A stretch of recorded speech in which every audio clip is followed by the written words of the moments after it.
సమానత్వం మీద, స్వేచ్ఛ మీద, సౌభ్రాతృత్వం మీద, ప్రతి మనిషికి భూమి మీద సమానమైన సంపదని సమానంగా పంచాలని బోధించినటువంటి సామ్రాట్ అశోక చక్రవర్తి రాజ్యాన్ని పునర్నిర్మించి చేయడానికి బయలుదేరిన యుద్ధకారుడు డాక్టర్ అంబేద్కర్.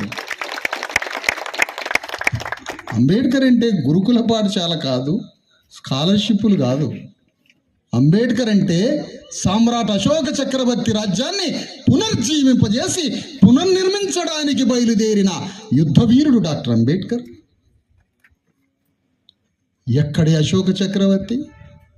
చెట్లు నాటించను, బాయిలు దొవలే సామ్రాట్ అశోక చక్రవర్తి. మనువాద రాజ్య గుండెల్లో గడ్డపార దింపాడు ఆ సామ్రాట్ అశోక చక్రవర్తి. ఆ సామ్రాట్ అశోక చక్రవర్తి రాజ్యాన్ని పునర్నిర్మించడానికి బయలుదేరాడు డాక్టర్ అంబేద్కర్. అశోక రాజ్యాన్ని. మరి అశోక రాజ్యంలో ఏంటి, ఏముంది అశోక రాజ్యంలో? సామ్రాట్ అశోక రాజ్యం పేరు, ఆ దేశం పేరేంటి? జంబూద్వీప రాజ్యానికే సామ్రాట్ అశోక చక్రవర్తి మహారాజు.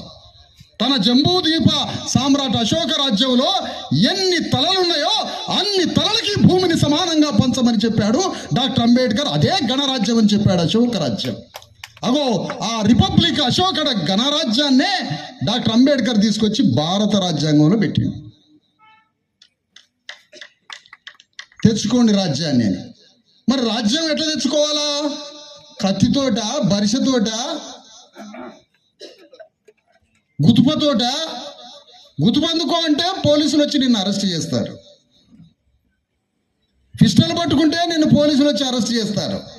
గుతుపందుకున్నా, పిస్టల్ అందుకున్నా, AK-47 అందుకున్నా అది భారత రాజ్యాంగానికి వ్యతిరేకం.